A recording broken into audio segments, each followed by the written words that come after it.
बड़े भाग्य से मिल सका सतगुरु का सत्संग, सदैव जीवन सिंधु में उठती नहीं उमंग।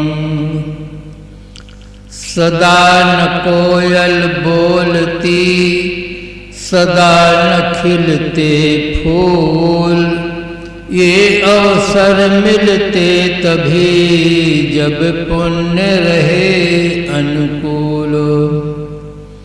आज यहाँ के नगरवासियों का अनुकूल पुण्य उदय हुआ है। भारतवर्ष के विभिन्न प्रांतों से संत समाज उपस्थित है।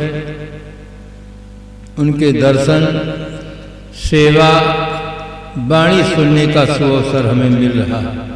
संसार में असंख्य प्राणी हैं जिसकी कोई भी सरकार गणना नहीं कर सकती। गणना केवल आदमियों की होती है। आदमी के अलावा किसी प्राणी की गणना नहीं होती और कोई कर भी नहीं सकता है। जल में रहने वाले प्राणियों की गणना कैसे करेंगे? आकाश में उड़ने वाले प्राणियों की गणना कैसे करेंगे? हमारे यहाँ मच्छर हो जाते हैं तो मच्छर की गणना सरकार कैसे करे? कितने मच्छर? गणना केवल आदमी की होती है। और गणना के अनुसार पूरे विश्व में 7 अरब के अंतर्गत मनुष्यों की संख्या है, जिसमें चीन का पहला नंबर है और दूसरा नंबर भारत का। अन्य राष्ट्रों में जनसंख्या कम है, 2 राष्ट्रों में सबसे ज्यादा है। प्राणियों में मानव श्रेष्ठतम प्राणी है। उसकी श्रेष्ठता के कुछ कारण हैं। एक शायर ने लिखा, जिस्म इंसान का नहीं जिनको मिला, उनको तो खोज की अकल न किरदार की आज़ादी है। लेकिन इंसान को मिली अकल भी आज़ादी भी, जो नहीं खोजे हकीकत को तो बर्बादी। मनुष्य के पास खोज करने के लिए अकल मिली। अकल के बल पर आज आदमी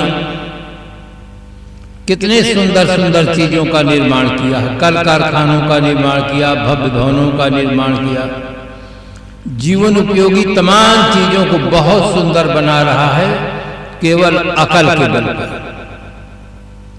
शारीरिक क्षमता में तो पशु आगे है। हाथी के पास, शेर के पास जो शारीरिक क्षमता है वो आदमी के पास कहाँ है? किंतु आदमी के पास जो अकल की क्षमता है, बौद्धिक क्षमता है, उस क्षमता के नाते आदमी निरंतर विकास के पथ पर बढ़ता चला जा रहा है। और जानवर, पक्षी हजारों साल पहले जहां थे वहीं आज भी, उनमें कोई परिवर्तन नहीं है। वो कोई विकास का काम नहीं कर सके।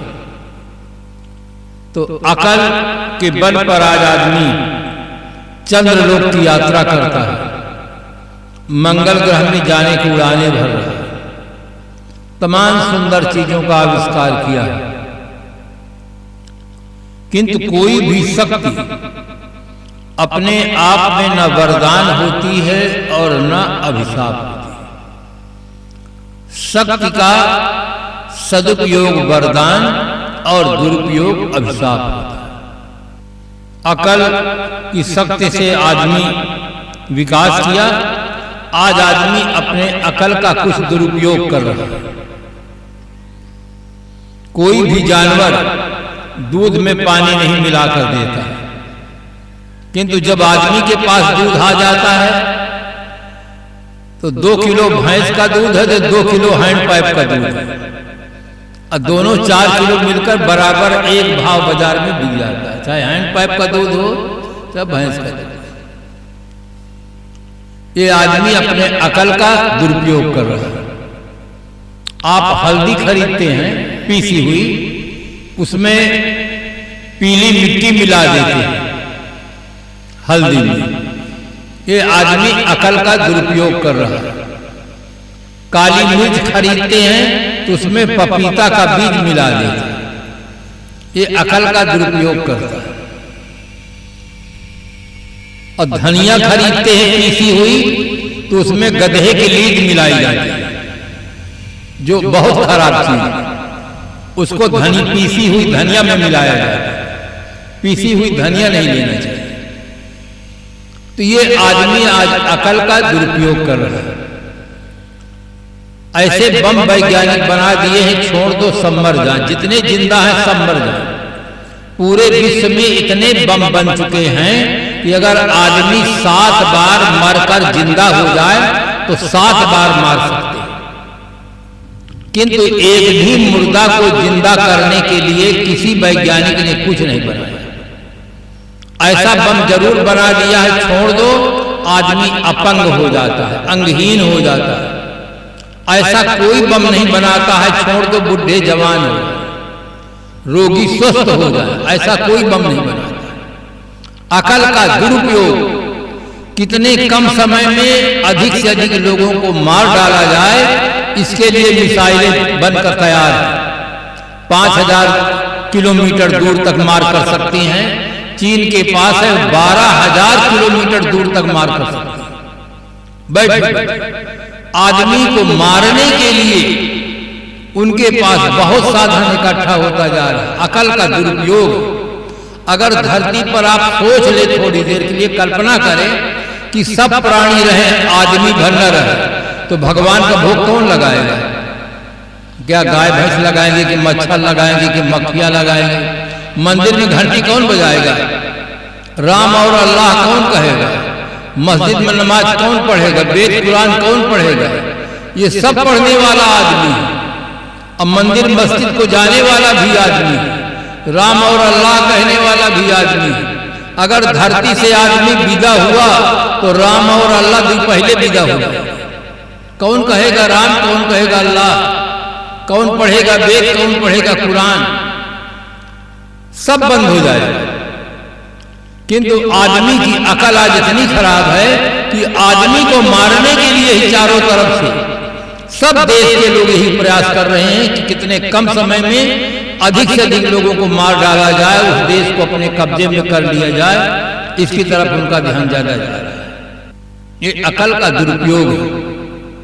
एक उदाहरण सुना दूं अकल का दुरुपयोग और कैसे होता है। एक बहुत सीधा साधा आदमी था, यदुवंशी था, दूध का धंधा करता था, किंतु बहुत ईमानदार आदमी था, सीधा था, ईमानदार था, दूध बेचता था। उसकी शादी हुई, कई वर्ष बीत गए। पत्नी कहने लगी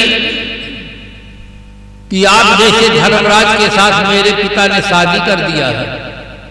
मेरा नाक खाली है, कान खाली है, हाथ खाली है, पैर खाली है, कमर खाली है, कहीं कोई गहना ही नहीं है। अब मुझसे पीछे जो आने वाली बहुएं हैं, सबके पास गहना है। आप जमाने के अनुसार रफ्तार करिए। आज जमाना जिस तेजी से चल रहा है उसी तेजी से आप चलिए। उसने कहा मैं उस तेजी से नहीं चल सकता, मैं दूध में पानी नहीं मिला सकता।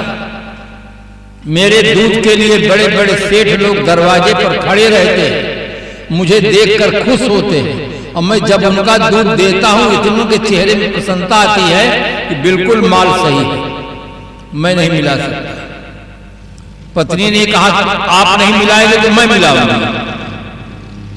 दूध का पैसा आप लीजिए, पानी का पैसा मैं लूंगा, मैं मिलाऊंगा। पत्नी मिला करके दूध में पानी देने लगी। सेठ लोगों ने कहा कि भगत जी क्या बात है? उन्होंने कहा भैया मैं कुछ नहीं मिलाता। समझ गए कि इसके ग्रह देवी तेज है, वो मिलाती। फिर भी दूसरों की अपेक्षा ठीक था, इसलिए लोग लेते रहे। 1 साल बीता।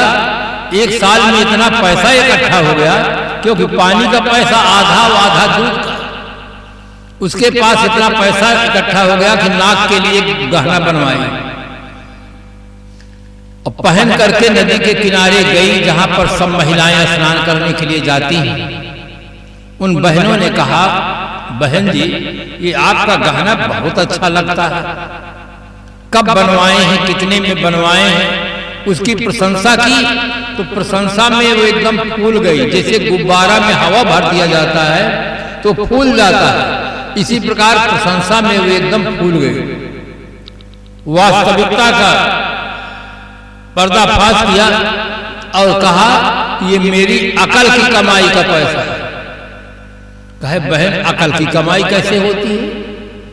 उसने कहा आप जानते कि हमारे पति तो बिल्कुल धर्मराज के सगे भाई हैं, वे दूध में पानी मिलाते ही नहीं, मैं मिलाती रही और पानी का पैसा मैं लेती रही, उसी पैसे से मैं गहना बनवाई।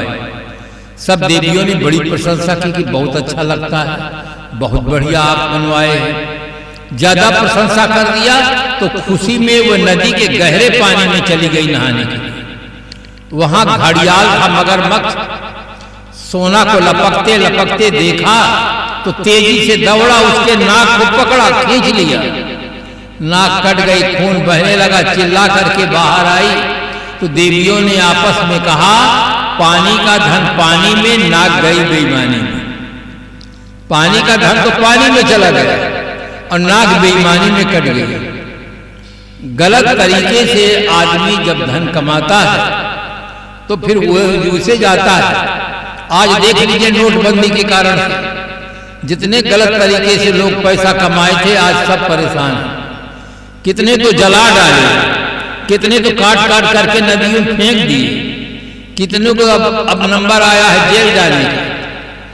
तो वो सब गलत तरीके से जो आदमी पैसा कमाता है, बुद्धि का दुरुपयोग करता है, तो फिर उसका परिणाम अच्छा नहीं। बुद्धि का आदमी आज दुरुपयोग कर रहा है, नाप तौल में कमी कर रहा है। एक बार हम लोग कुछ मसाला लिए और उससे कहे कि तौलो, तौल नहीं रहा था। मैंने कहा तौल दीजिए इसको, उसमें कम निकला। निरमा पाउडर लिए, उसमें लिखा है 1 किलो। मैंने कहा इसको तौल के दिखाइए, पैसा हम पूरा उसको पहले दे दिए थे, जितना मांगा दे दिए। मैंने कहा तौल के दिखाइए इसमें 1 किलो की नहीं। कहे महाराज आप संदेह बहुत करते हैं। मैंने कहा जब हम 1 किलो का पैसा दिए हैं और 1 किलो इसमें लिखा है तो आपको तौलने में क्या आपत्ति है? तौल दीजिए, कोई भीड़ भी नहीं कि आपको परेशानी। तौल नहीं रहा था, जान रहा था कि इसमें कम है। मैंने कहा तौलिए, तौला तो 950 ग्राम निकला। नौकर को डांटने लगा। मैंने कहा कोई बात नहीं, कभी ऐसा हो जाता है, दूसरा मंगाइए। दूसरा मंगाए तो 900 ग्राम निकला। फिर नौकर को डांटने लगा तो नौकर अंदर अंदर हंस रहा कि मालिक ने तो स्वयं करवाया है, मुझको डांटते हैं। तो फिर जो असली माल था वो ला करके दिया। ये आदमी अकल का दुरुपयोग करता है, नाप तौल में कमी करता है, वस्तु में मिलावटबाजी करता है, भ्रष्टाचार करता है। ये अकल का दुरुपयोग है। कोई भी शक्ति अपने आप में वरदान नहीं होती है। विद्युत शक्ति है बहुत उपयोगी। एक बटन हम दबा देते हैं, पूरा मकान जगमगा जाता है। एक बटन दबा देते हैं, पूरा मकान ठंडा हो जाता, पंखा चालू हो जाता है। किंतु प्रयोग विधि में थोड़ी सी असावधानी हो जाए, करंट छू जाए तो तुरंत राम नाम सत्य। देहरादून में उत्तर प्रदेश में कार्यक्रम था, काली मंदिर में कार्यक्रम था। सायंकाल का समय था, हम लोग ऊपर घूम रहे थे। जो व्यक्ति प्रतिवर्ष बिजली सजाता था वो सजा रहा था, हम लोग देख रहे थे। नीचे जब बल्ब सब लगा दिया, नीचे आदेश दिया कि बटन दबाइए। बटन दबा दिया, मंदिर पूरा जगमग जगमग सब होने लगा। वो नीचे उतर रहा था, कहीं करंट खुला हुआ था, उसके पीठ में छू गया। उतरते समय जमीन पर गिरा और खत्म। पुजारी रात भर रोता रहा और काली माँ से कहता रहा, हे काली माँ जिंदा कर दो, हे काली माँ जिंदा कर दो। अब काली माँ के बस की बाहर की बात। कोई भी व्यक्ति आज तक मुर्दा को जिंदा नहीं किया। कागज के पन्नों में तो कर देते हैं लोग मुर्दा को जिंदा, अपने इष्ट देव की महिमा में इतना लिख देते हैं कि मुर्दा को जिंदा कर दिया और खुद मर जाते हैं। तो ये कागज के पन्नों में तो हो जाता है, किंतु आज तक मुर्दा को जिंदा नहीं। तो आदमी अगर अपनी शक्ति का, अकल का दुरुपयोग करता है तो उसके लिए अभिशाप है। दूसरा कारण है आदमी स्वतंत्र प्राणी, कर्म करने में उसे पूरी सुविधा है। यहाँ 2 दिवसीय कार्यक्रम हो रहा है, आप कार्यक्रम में आ भी सकते हैं और नहीं भी आ सकते, दोनों में आप स्वतंत्र हैं, किंतु दोनों के परिणाम अलग अलग हैं। अगर आप कार्यक्रम में आते हैं, संत वाणी को सुनते हैं, तो मानसिक जगत में परिवर्तन होता है, एक नई दिशा मिलती है कि हमें कैसे जीवन जीना चाहिए, किस प्रकार से हम जिए जिससे इसी जीवन में सुख मिले, शांति मिले, निर्मलता मिले, पवित्रता मिले, अच्छा जीवन हम कैसे जिए। और नहीं आते हैं तो भी आप स्वतंत्र हैं। यहां नेकी बदी 2 रास्ते हैं, गौर से सुन लो।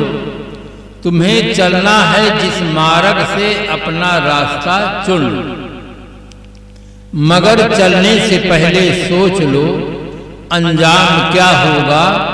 भलाई कर भला होगा, बुराई कर बुरा। जो आदमी बम्बूल का पेड़ लगाता है उसमें चाहे यूरिया खाद डाले, चाहे गंगा जल से सींचे, चाहे गायत्री मंत्र का जाप करे उसके नीचे बैठ करके, चाहे हरि ओम जपे, कभी उसमें आम नहीं लग सकता, क्योंकि मूल में वो बबूल है। मंत्रों के जाप से, हवन से, पूजा पाठ करने से, यूरिया खाद डालने से उसमें कभी आम नहीं लग सकता। इसलिए हर आदमी को अपने कर्मों के सुधार की ओर ज्यादा ध्यान जाना चाहिए। आज आदमी सांप्रदायिक जगत में आकर कर्मकांड खूब कर रहा है, किंतु कर्मों का सुधार नहीं कर रहा है। जहां देखो पूजा हो रही, पाठ हो रहा है, हवन हो रहा, संध्या हो रहा, तर्पण हो रहा है, 5 बार नमाज पढ़ रहे हैं, प्रार्थना कर रहे हैं, हज करने जा रहे हैं, किंतु जीवन में कोई परिवर्तन नहीं दिखाई देता। भगवान के मंदिर में 3 बार पूजा करेंगे, किंतु तमाकू भी नहीं छूटती। मस्जिद में जाकर 5 बार नमाज पढ़ेंगे, किंतु बकरा मुर्गा सफा हो जाता है। जीवन में कोई परिवर्तन नहीं दिखाई देता है, तो ये कर्मकांड कुछ काम नहीं कर सकते।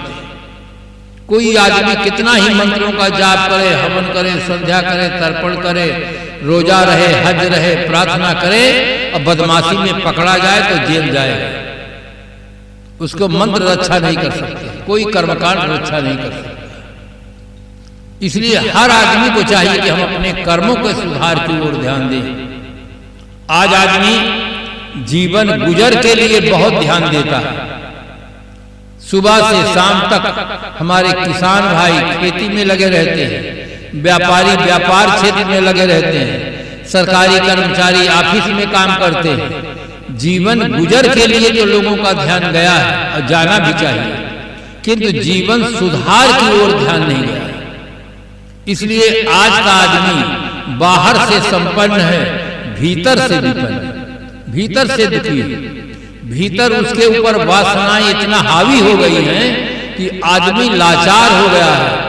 कितने लोग तो कहते हैं साहब ये तो अब शमशान में छूटेगा, हमारे बस की बाहर की बात है कि हम बीड़ी और बोतल तंबाकू छोड़ सके, ये हमारे बस की बाहर की बात है, शमशान में छूटेगा। शमशान में छूटना कोई छूटना नहीं। जीते जी बोध प्राप्त करो, सत्संग में बैठो, स्वाध्याय करो, अपने मन पर नियंत्रण करो, विल पावर रखो। पार्वती जी के पास कितना बड़ा विल पावर था कि कोटि जन्म तक रगर हमारी, अब बरम सब न तो रहूं। कितना बड़ा संकल्प था, एक जन्म नहीं करोड़ों जन्म अगर मुझे लेना पड़ेगा तो मैं लूंगी, बरूंगी तो शंकर जी को बरूंगी, नहीं कुंवारी नहीं। कितना बड़ा संकल्प। अब आज आदमी तंबाकू से लाचार है, बीड़ी बोतल से लाचार है। अरे ये आपने आदत बनाया है गलत संगत से, तो आप इसको छोड़ भी सकते हैं। आपके पास दोनों ताकत है, आप चल भी सकते हैं, बैठ भी सकते हैं, देख भी सकते हैं, आंख बंद भी कर सकते हैं। आप गलत संगत से, गलत आदत से लाचार हो गए हैं, तो अच्छी संगत करके सारी आदतों को आप छोड़ भी सकते हैं। आपके पास दोनों शक्तियां हैं, उस शक्ति को जागृत करें। सत्संग स्थल एक ऐसा स्थल है, अगर आदमी श्रद्धा से, भाव से, ठीक से सुने तो एक दिन के सुनने से उसके जीवन की दिशा और दशा में आमूल परिवर्तन हो सकता है। एक दिन के सुनने से। एक छोटा सा मैं उदाहरण बताऊं, जैसे कोई आदमी नई बाल्टी खरीद कर लाया, नल के नीचे रख दिया और नल में पानी पूरे फोर्स से आ रहा है और पानी बाल्टी के ऊपर गिर भी रहा है। घंटों बीत गया है, बाल्टी भरती ही नहीं। आप कहें बड़ा आश्चर्य है, नई बाल्टी और बाल्टी में पानी गिर रहा है, नल में पानी पूरे फोर्स से आ रहा है और घंटों बीत गया, बाल्टी कैसे नहीं भरेगी? आपके दिमाग में है कि बाल्टी तो भर जाएगी, और बाल्टी भरती ही नहीं। कारण कहीं है। कारण ये हो गया है, रखने वाले आदमी ने असावधानी किया है, बाल्टी को उल्टा रख दिया। अब चाहे 24 घंटा नल चलता रहे, बाल्टी भरने वाली नहीं। रखने में उसने भूल कर दी, बाल्टी को, बाल्टी में पानी गिर रहा है किंतु बाल्टी भरेगी नहीं।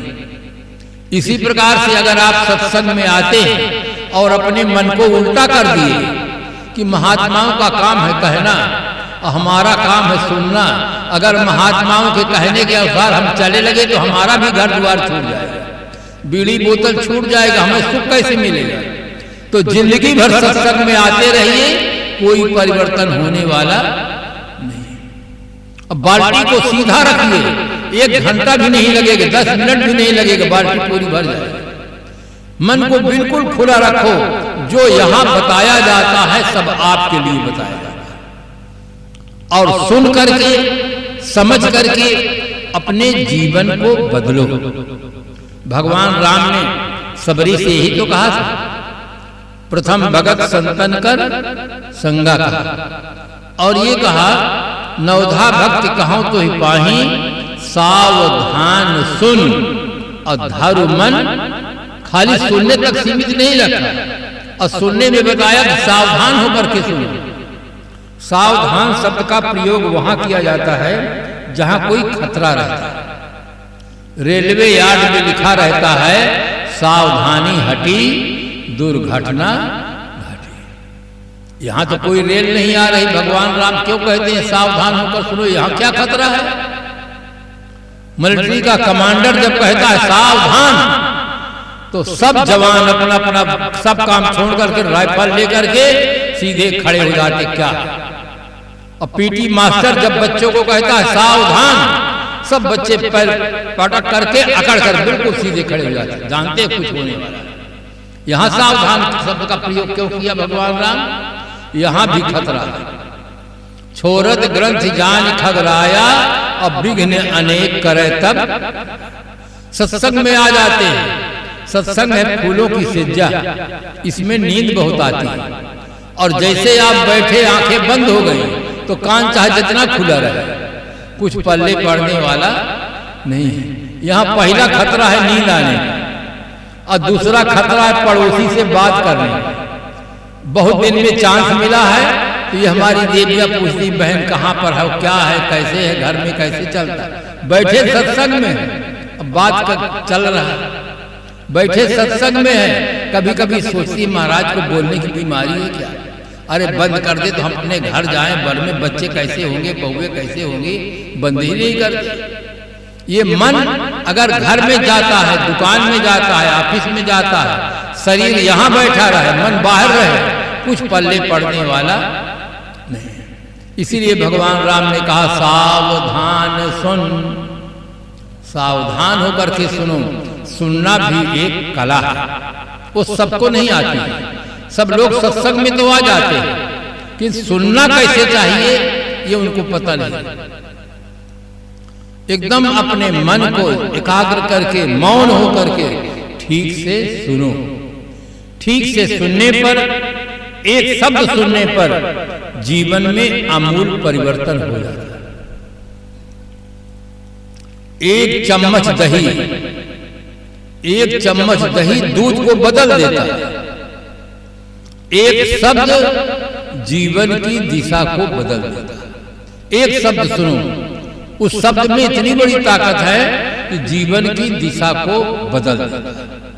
आप कहें कोई उदाहरण देकर बताएं कि एक शब्द कैसे जीवन की दिशा को बदल देता है। मुझे सेठ और पंडित दो के उदाहरण बहुत मालूम है, क्योंकि सेठों के पास धन होता है और पंडितों के पास बुद्धि होती है। अगर ये दोनों व्यक्ति अपनी शक्ति का सही उपयोग करें तो समाज इनसे बहुत ज्यादा लाभ उठाता है। और किसी भी दिशा में उन्नत के लिए ये दोनों शक्तियां जरूरी हैं, धन की शक्ति और बुद्धि की शक्ति। दोनों शक्तियां बहुत उपयोगी हैं। एक सेठ जी थे, नगर सेठ थे, बहुत बड़ा उनका कारोबार चल रहा था। किंतु विचित्रो एवं संसारा, ये संसार बहुत विचित्र है। कभी कभी देखा जाता है आदमी के पास लाखों करोड़ों की संपत्ति होती है, कुल में दीपक जलाने वाला कोई नहीं होता। अयोध्या के राजा ददुआ साहब हुए, उनके कोई संतान नहीं थी। पंडितों ने कहा दूसरी शादी करो। दूसरी शादी किए फिर भी कोई संतान नहीं। पंडितों ने कहा तीसरी शादी करो। तीसरी भी शादी किए, कोई संतान नहीं हुई। अंत में खत्म हो राम नाम। सेठ जी के पास विपुल संपत्ति थी, किंतु कोई संतान नहीं था। सेठ जी का रुझान केवल धनार्जन की तरफ था। रात दिन धन कैसे आगे बढ़े, इसी चिंता प्रयास में लगे रहते थे।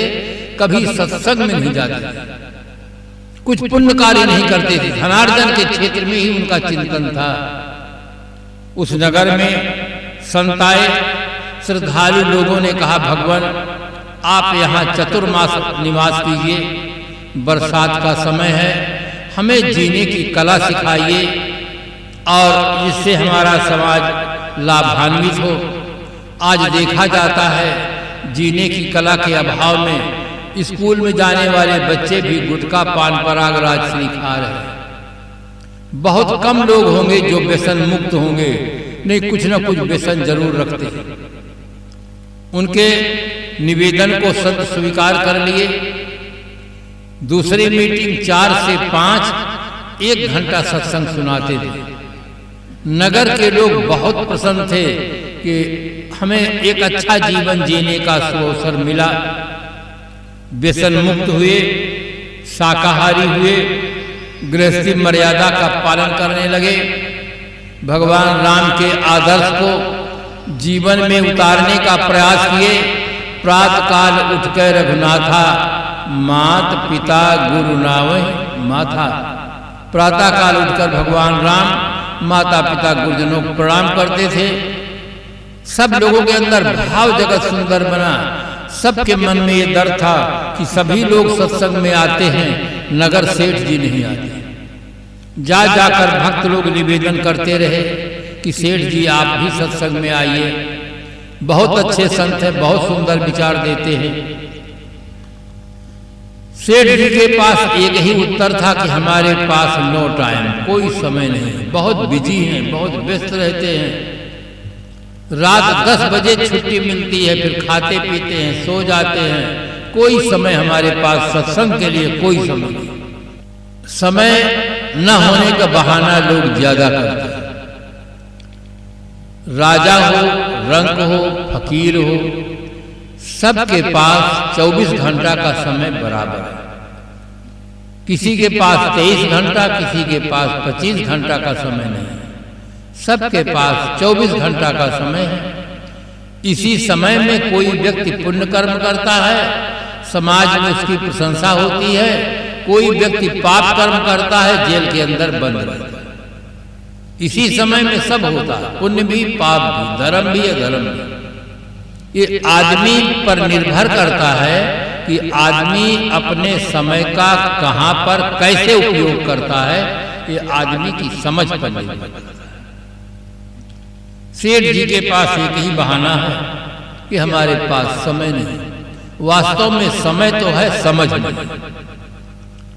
जिस आदमी को जिस कार्य में लाभ दिखाई देने लगता है उसके लिए समय निकाल लेता है।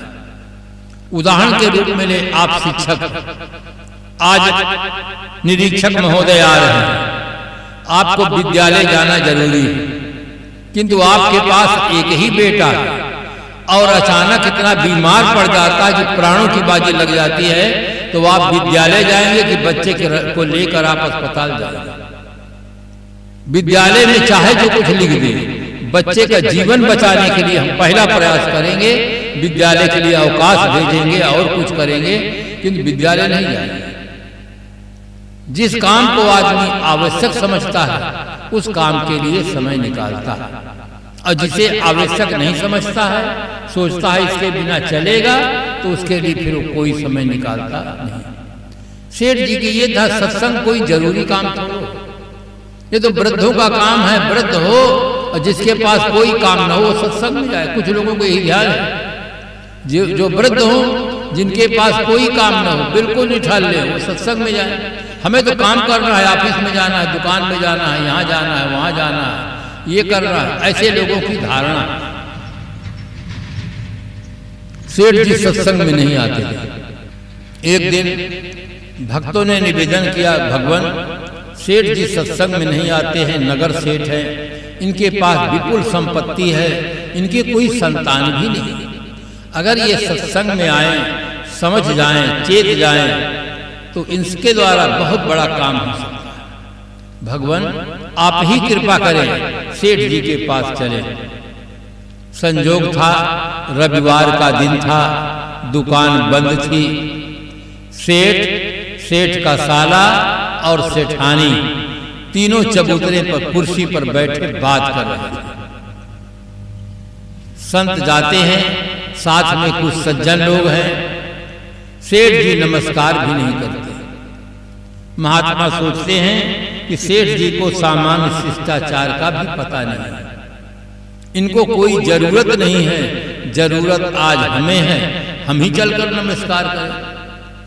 महात्मा जी पहुंचते हैं, सेठ जी को कहते हैं, सेठ जी ओम नमो नारायण। सेठ जी दूसरी तरफ मुंह घुमा लेते हैं, कुर्सी घूम जाती है, और महात्मा सोचते हैं ये लगता है ओम नमो नारायण के भगत नहीं है। अब कुर्सी घूम गई, महात्मा जी को चबूतरा का एक बार परिक्रमा लगा करके फिर सेठ के सामने खड़े हो जाते हैं, कहते हैं सेठ जी जय श्री कृष्ण। फिर सेठ जी दूसरी तरफ मुंह घुमा लेते हैं, फिर कुर्सी घूम जाती है। महात्मा सोचते ये जय श्री कृष्ण के भी भक्त नहीं है, ये बोलते ही नहीं।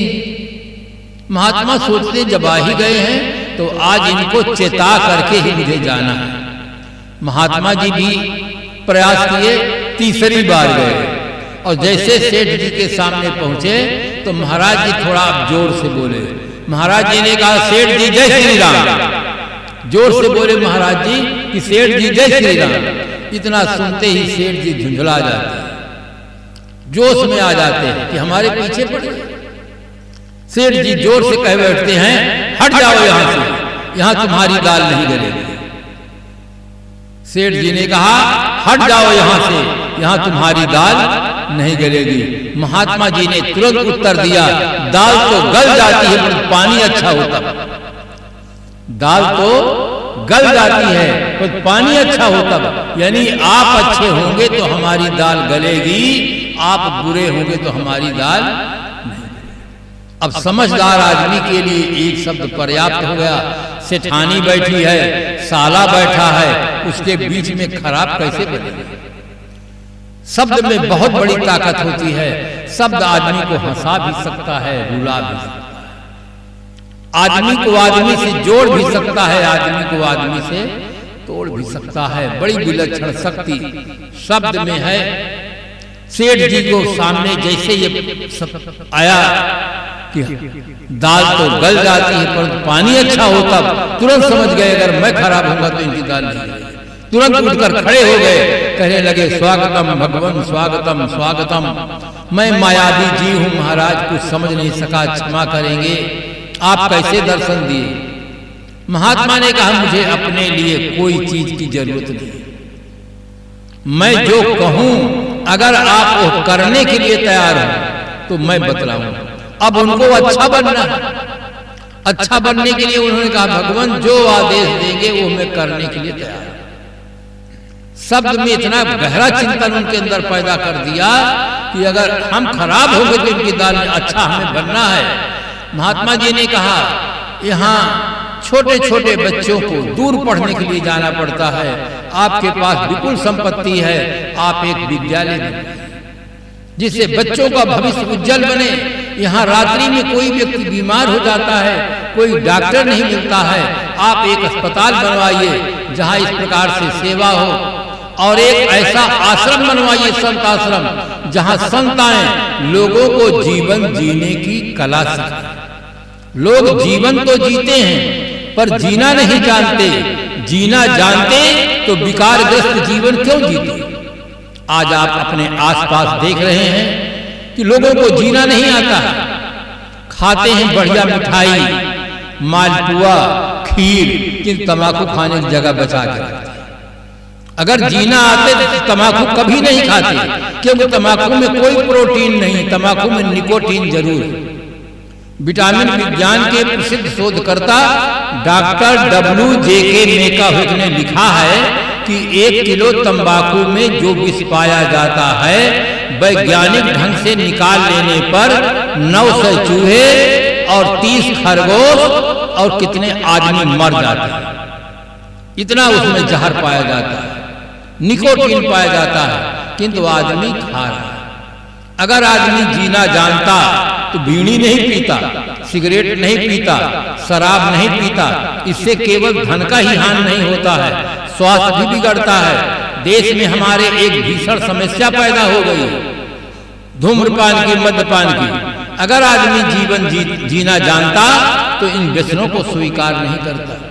अगर आदमी जीवन जीना जानता तो नारियों के साथ जो सामूहिक बलात्कार हो रहा है ये नहीं होता, अपहरण नहीं होता, अवैध संतानें नहीं होती, और भ्रष्टाचार नहीं होता, आतंकवाद नहीं होता। अगर आदमी जीवन जीना जानता तो। और ये समस्या केवल हमारे देश में नहीं है, विश्व में समस्याओं का अंबार लगा हुआ है। आदमी जीता तो है किंतु जीना नहीं जानता। आज आदमी पढ़ना सीखा, लिखना सीखा, कल कारखानों का बनाना और चलाना सीखा, नहीं सीखा तो सिर्फ जीवन जीना नहीं सीखा। हर आदमी को सबसे पहले जीवन जीने की कला सीखना चाहिए। आज आदमी अनेक कलाओं को सीखा और उसे सफलता मिली, किंतु जीने की कला न जानने के कारण से उसका जीवन वरदान नहीं बन पा रहा। आदमी बाहर से संपन्न है, भीतर से विपन्न है, भीतर से उसके ऊपर वासनाएं हावी हैं। काले बाल सफेद हो गए, दांत तीरथ करने चले गए, फिर भी वासनाओं के गुलाम है आदमी। कहता है साहब इसके बिना तो नहीं रह सकते हैं, इसके बिना हमारा नहीं चलेगा। अरे आप आदमी हैं, बुद्धिजीवी हैं, आपके पास इतनी बड़ी क्षमता है, सारी गलत आदतों को छोड़ करके निर्मल जीवन जी सकते हैं। निर्मल मन जन सो मोहि पावा, मोहि कपट छल छिद्र न भावा। ऐसा सुंदर जीवन जीने का सौभाग्य आप प्राप्त कर सकते हैं। इसलिए जीवन में सत्संग की बहुत बड़ी आवश्यकता है। शरीर के लिए जितना भोजन जरूरी है, बुद्धि के लिए उतना सत्संग जरूरी है। शरीर के लिए तो आदमी 3 टाइम भोजन लेता है और बुद्धि के लिए एक बार भी कुछ नहीं करता है। इसीलिए शरीर मोटा हो गया और बुद्धि कमजोर हो गई। इतनी कमजोर हो गई कि आदमी लाचारी से कहता है साहब दम टूट सकता है, बीड़ी और बोतल नहीं छूट सकता। बुद्धि में कोई पावर नहीं रह गया, बुद्धि कमजोर है, क्योंकि उसकी खुराक उसको नहीं मिली। अगर बुद्धि की भी खुराक होती तो आदमी ऐसा जघन्य अपराध नहीं करता, दुर्व्यसनों का शिकार नहीं होता, वासनाओं पर स्वयं आदमी हावी होता, वासनाएं उसके ऊपर हावी नहीं हो सकती। इसलिए सत्संग की बहुत जरूरत है। संसार में अनेक संप्रदाय हैं, अनेक गुरुजन हैं, अनेक मान ग्रंथ हैं। इसलिए संप्रदाय जगत में उपासना की भिन्नता है, उपास्य देवों की भिन्नता है। आप प्रत्यक्ष देखते हैं, कोई व्यक्ति मंदिर में जाकर श्रद्धा सुमन समर्पित करता है, कोई मस्जिद में जाकर श्रद्धा सुमन समर्पित करता है, कोई गिरजाघर में जाकर समर्पित करता है, कोई भगवान राम को मानता है, कोई भगवान कृष्ण को, कोई भगवान शंकर जी को, कोई हनुमान जी को, कोई अम्बे माँ को। तमाम तरह के आराध्य देव हैं। उपासना के क्षेत्र में विविधता पाई जाती है। पूरे विश्व में एक ही उपास्य नहीं है। जितने संप्रदाय हैं, सब संप्रदायों में उपास्य देव भिन्न भिन्न हैं। अपनी श्रद्धा के अनुसार सभी लोग उपासना करते हैं। उपासक देव में भिन्नता है, मान ग्रंथों में भी भिन्नता है। कोई व्यक्ति वेद को सता प्रमाण मानता है, कोई बाइबिल को, कोई कुरान शरीफ को, कोई किसी ग्रंथ को मानता है। ग्रंथ में भी एक रूपता नहीं है कि पूरे विश्व में एक ही ग्रंथ को लोग सता प्रमाण माने, ऐसा नहीं है। हिंदू वेद को सता प्रमाण मानता है, किंतु कुरान को सता प्रमाण नहीं मानता है। और मुसलमान कुरान को सता प्रमाण मानता है, किंतु वेद को सता प्रमाण नहीं मानता।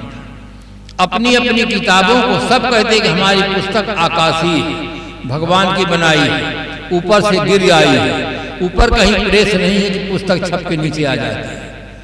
आप प्रेस पुस्तकें जितनी हैं दुनिया में, सब मानव मस्तिष्क की उपज।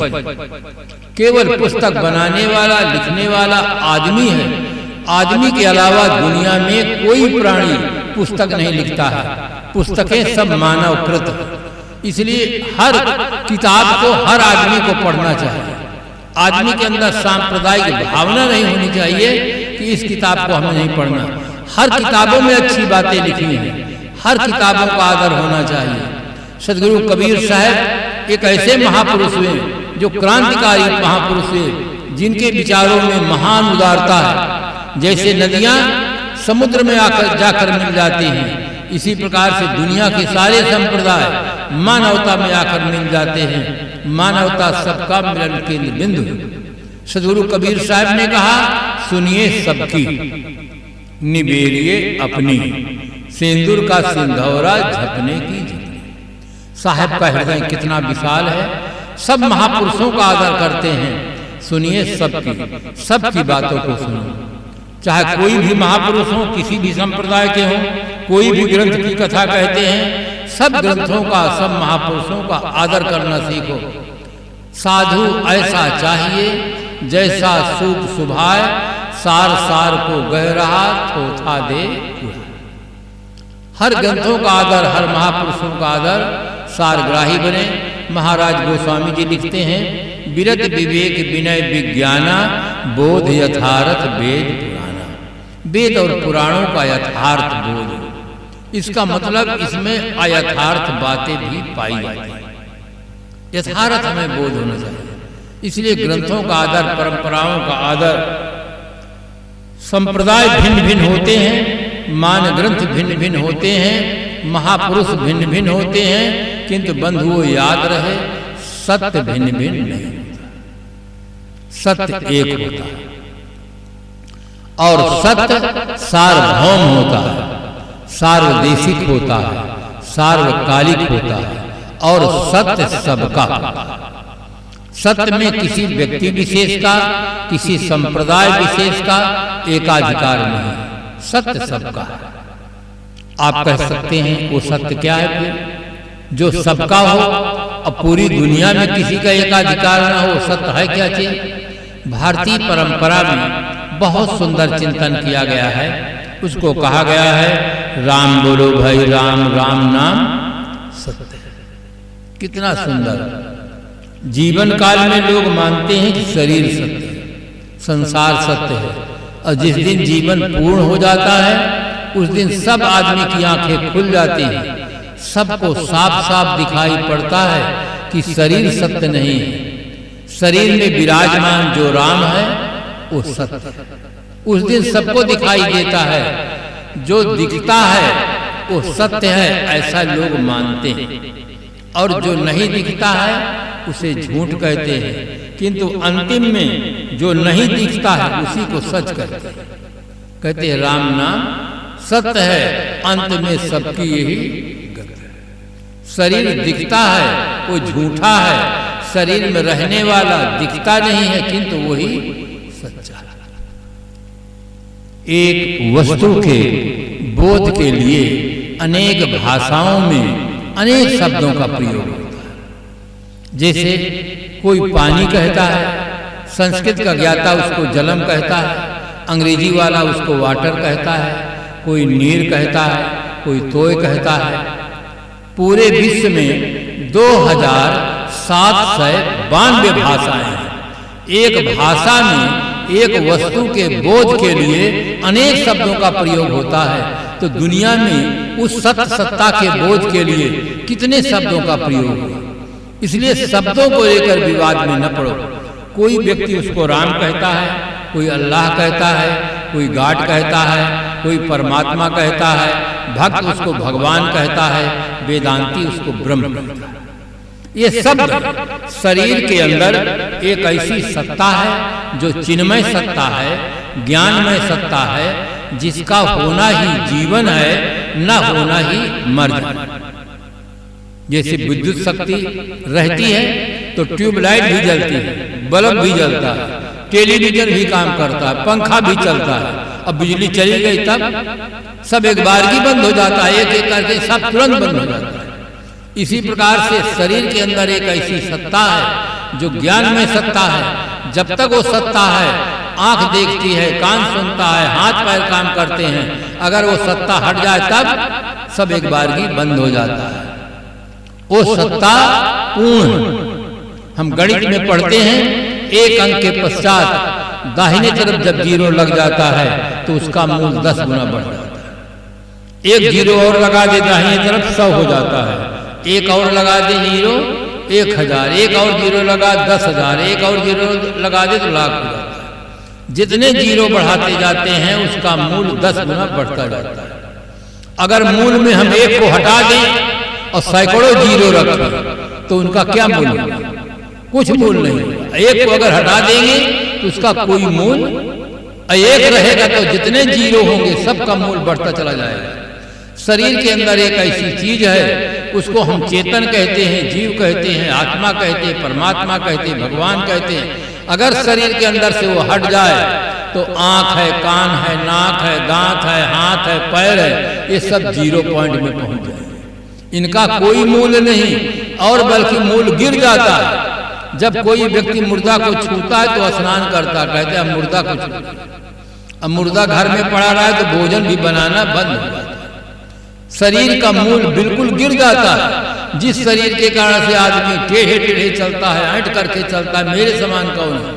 अगर अंदर वाला निकल जाए तो या तो जमीन के नीचे गाड़ देते हैं, या आग लगाकर फूंक देते हैं, या पानी में छोड़ देते हैं, या बाहर मैदान में रख देते हैं, चील गिद्ध कौवे खा जाते हैं।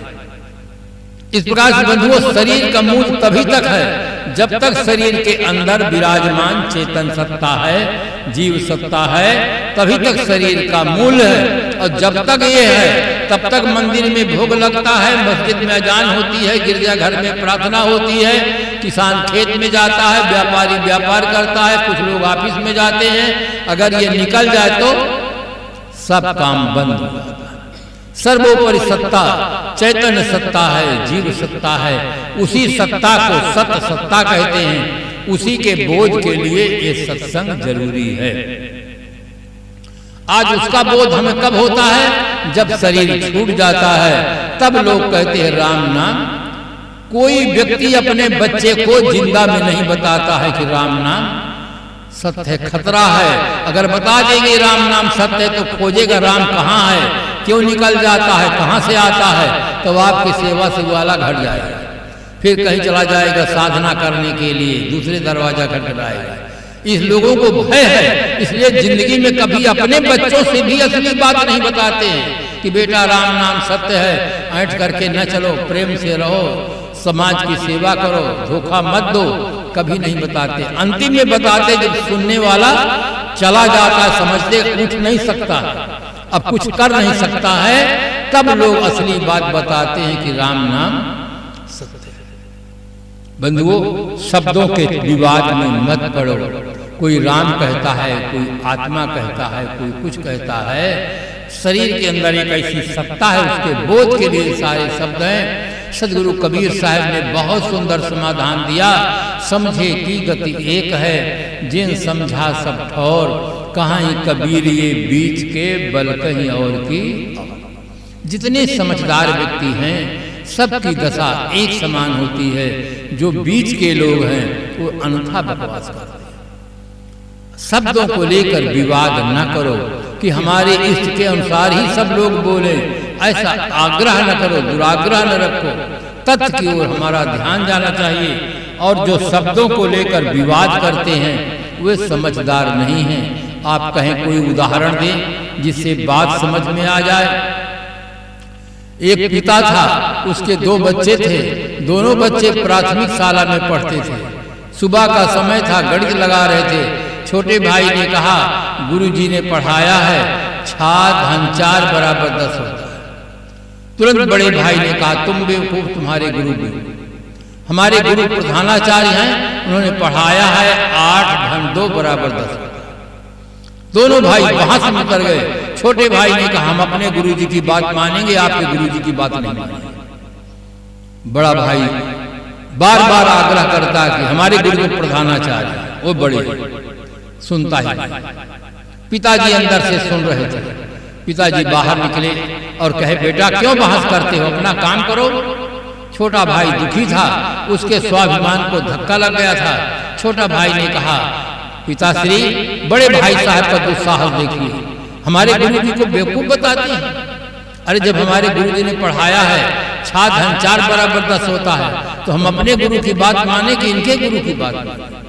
बड़े भाई ने तुरंत कहा, पिताश्री, इसको इतना भी पता नहीं है कि सहायक अध्यापक बड़ा होता कि प्रधानाचार्य बड़ा होता। हमारे गुरु तो प्रधानाचार्य है, उन्होंने पढ़ाया है 8 धन 2 बराबर 10। ये अपने गुरुजी की रट लगाए, हमारे गुरुजी की में कोई श्रद्धा नहीं। दोनों की बातों को सुनकर के पिताजी ने कहा, बेटा न तुम बेवकूफ न तुम्हारे गुरु बेवकूफ, बेवकूफ तो मैं हूं जो 2 बेवकूफों को पैदा किया। अगर मैं बेवकूफ नहीं होता तो तुम 2 बेवकूफों का जन्म ही नहीं होता। अरे 6 धन 4 बराबर 10 और 8 धन 2 बराबर 10 तो हो ही जाता है। झगड़ा किस बात का? झगड़ा केवल अंकों का है, झगड़ा केवल अक्षरों का है कि राम लिखा कि अल्लाह लिखा। कोई नहीं पूछता राम कौन, राम क्या, अल्लाह क्या, कोई पूछता नहीं। झगड़े के लिए तैयार है। अगर मंदिर में जाकर कोई बिस्मिल्लाहिर्रहमानिर्रहीम बोल दे तो देवता तो चुप रहेगा, पुजारी के ऊपर एटम बम छूट जाएगा कि तुम्हें दिन में नहीं दिखाई देता है, ये मंदिर है, यहाँ ओम भूर्भुवः हो सकता है, जय जय सिया राम हो सकता है, और ये बिस्मिल्लाहिर्रहमानिर्रहीम नहीं हो सकता। अगर मस्जिद में जाकर आप ओम भूर्भुवः बोल दीजिए तो वहां भी हाइड्रोजन बम छूट जाएगा। ये सब इतना शब्दों का जहर आदमी के अंदर आज दिमाग में भर गया है कि एक दूसरे के ग्रंथों को पढ़ना नहीं चाहते, एक दूसरे के शब्दों को सुनना नहीं चाहते। सत्य और तत्व पर उनका ध्यान नहीं है, केवल शब्दों का ध्यान है। इसलिए आज हमें संत सम्राट सदगुरु कबीर साहब के विचारों की बहुत आवश्यकता है, जो सुंदर समन्वय करते हैं और सबको सही रास्ता पर चलने के लिए बल देते हैं। धरती तल पर जितने मंदिर हैं, जितनी मस्जिदें हैं, जितना गिरजाघर है, जितने गुरुद्वारा हैं, इन सब का बनाने वाला आदमी। आदमी ना रहे तो एक भी मंदिर नहीं बन सकता, मस्जिद नहीं बन सकती, गिरजाघर नहीं बन सकता, गुरुद्वारा नहीं बन सकता। इन सब का बनाने वाला आदमी। अब आदमी ही मंदिर की मूर्ति को भी बनाने वाला। चाहे आप राजस्थान जाके देख लीजिए, जयपुर में, चाहे जितने हनुमान जी ले लीजिए, चाहे जितने के राम जी ले लीजिए। आदमी इतना ऐसा प्राणी है, बना करके बेच करके अपने परिवार का भरण पोषण करता है। मंदिर की मूर्ति को भी बनाने वाला आदमी है। अब मंदिर की मूर्ति में प्राण प्रतिष्ठा करने वाला भी आदमी है। मंदिर की मूर्ति के सामने हाथ जोड़कर प्रार्थना करने वाला भी आदमी है। इसलिए आदमी मूल है। सबको आदमी के साथ सुंदर व्यवहार करना चाहिए और अपनी अपनी परंपरा के अनुसार आप भगवान की पूजा करें, अल्लाह अकबर की अजान करें, गिरजाघर में जाकर प्रार्थना करें, इसमें किसी का कोई अड़चन नहीं। अपने अपने इष्ट को नमन करें, सबको, हर आदमी का अधिकार है अपने आराध्य देव की उपासना करने का, इसलिए वो आप उपासना करें, किंतु आदमी के साथ सुंदर बर्ताव करें, सत्य और तथ्य का बोध प्राप्त करें, जिससे इसी जीवन में हमें शांति मिले, सफलता मिले और एक अच्छा जीवन जीने का हमें सौभाग्य प्राप्त हो। जब व्यक्ति सत्य का बोध प्राप्त करता है तो उसके जीने में, सोचने में आमूल परिवर्तन हो जाता है और इसी जीवन में उसे सुख शांति की प्राप्ति होती है। इन्हीं शुभकामनाओं के साथ अपनी वाणी को विराम देते हैं।